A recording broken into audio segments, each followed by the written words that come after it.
दोस्तों हम सभी को पता है कि कल जिस प्रकार से दिल्ली में दंगा हुआ और कहने के देश के जो तमाम किसान थे वो जो है रेड फोर्ट के अंदर, लाल किले के अंदर घुस गया था और कहने के वहाँ पर घुसने के बाद जो है लाल किला में किसान ने अपना झंडा फहरा दिया था। तो यहाँ पर इसी को लेकर पूरे देश में भी बवाल छिड़ा हुआ है कि देश में जिस जगह पर सिर्फ और सिर्फ हमारे देश की तिरंगा लहरता है, जिस जगह पर सिर्फ और सिर्फ हमारे देश की झंडा को लहराया जाता है, उस जगह पर किसान ने अपना झंडा क्यों फहराया, आखिर खालिस्तान का झंडा क्यों फहरा गया है। तो इसी को लेकर बहुत सारे लोग किसानों के ऊपर आरोप भी लगा रहे हैं कि किसान नहीं है बल्कि यह टेररिस्ट है, आतंकवादी है। और कहना कि खालिस्तान यहाँ पर किसान जो है किसान आंदोलन के नाम पर खालिस्तान आंदोलन को बढ़ावा दे रहा है, बहुत सारे लोग यह भी कर रहे हैं। और दोस्तों बहुत सारे लोग यहाँ पर जो है यहाँ पर बीजेपी पार्टी के ऊपर, नरेंद्र मोदी सरकार के ऊपर ऐसा आरोप भी लगा रहे हैं कि जिस प्रकार से दीप सिंधु नाम का जो एक व्यक्ति है वह बीजेपी का कार्यकर्ता है और सनी देओल के साथ उसकी कई प्रकार के फोटोज भी मौजूद हैं और नरेंद्र मोदी के साथ, गृह मंत्री के साथ उनका कई फोटो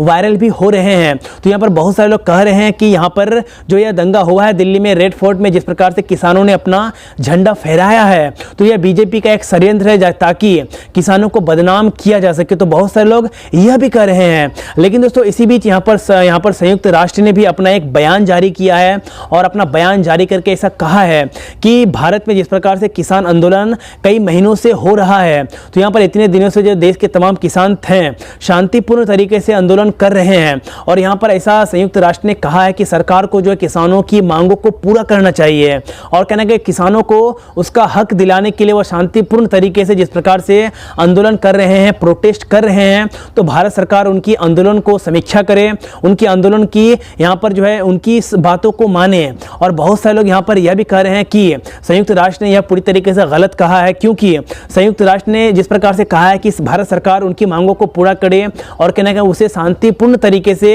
आंदोलन करने का अधिकार है। एक लोकतांत्रिक कंट्री में, एक डेमोक्रेटिक कंट्री में अगर भारत सरकार जिस प्रकार से किसानों की आवाज़ को कुचलना चाहती है, किसानों की जो हक है उसे दबाना चाहती है, तो यह पूरी तरीके से नहीं हो सकता है। क्योंकि अगर कोई भी व्यक्ति, अगर चाहे वो किसी जाति का हो, धर्म का हो या फिर किसी भी चीज़ का हो, अगर वह शांतिपूर्ण तरीके से प्रोटेस्ट कर रहा है, शांतिपूर्ण तरीके से किसी अपने हक के लिए लड़ाई लड़ रहा है, तो उसकी जो शांतिपूर्ण तरीके के जिस प्रकार से वह लड़ रहा है तो उसे उनकी हक मिलना चाहिए। तो इस प्रकार का जो बयान आया है संयुक्त राष्ट्र को लेकर, राष्ट्र की तरफ से, तो इस बयान को लेकर बहुत सारे लोग सवाल भी खड़े कर रहे हैं। और कहने का दोस्तों आज का वीडियो के माध्यम से मैं आप लोगों को यही बताना चाहता हूं कि जिस प्रकार से कल दंगा हुआ है दिल्ली में, तो मेरे हिसाब से यह पूरी तरीके से गलत है। क्योंकि वह जगह जहां पर सिर्फ और सिर्फ हमारे देश का तिरंगा लहरना चाहिए था, वह जगह जहां पर सिर्फ और सिर्फ हमारे देश का तिरंगा लहरता है, उस जगह पर किसी धर्म, जाति, मजहब या फिर किसी भी संस्थान का झंडा लहरना मेरे हिसाब से उचित नहीं है,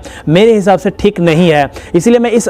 प्रकार से कल हुआ है दिल्ली में, इसकी मैं पूरी तरीके से निंदा करना चाहूँगा, क्योंकि इससे हमारे देश की बहुत ज़्यादा बदनामी हुई है। क्योंकि कल जो है 26 जनवरी का दिन था, हमारे देश का एक गौरवशाली दिन था और इस गौरवशाली दिन में अगर इस प्रकार का घटना हुआ है तो यह पूरी तरीके से गलत है मेरे हिसाब से। तो दोस्तों कैसी लगी यह वीडियो, मुझे आप लोग अपनी राय इस वीडियो के कमेंट में जरूर दीजिएगा। और दोस्तों मैं आप लोगों से एक सवाल भी पूछना चाहता हूँ कि जिस प्रकार से कल दिल्ली में हुआ है, क्या वह सही है या फिर गलत है? मुझे आप लोग अपनी राय इस वीडियो के कमेंट में जरूर दीजिएगा। तो दोस्तों अगर यह वीडियो आप लोगों को पसंद आए तो इस वीडियो को लाइक कर दीजिएगा, अपने दोस्तों के साथ शेयर कर दीजिएगा। तो गाइस फिर मिलते हैं नेक्स्ट वीडियो में कल, तब तक के लिए दोस्तों जय हिंद, वंदे मातरम।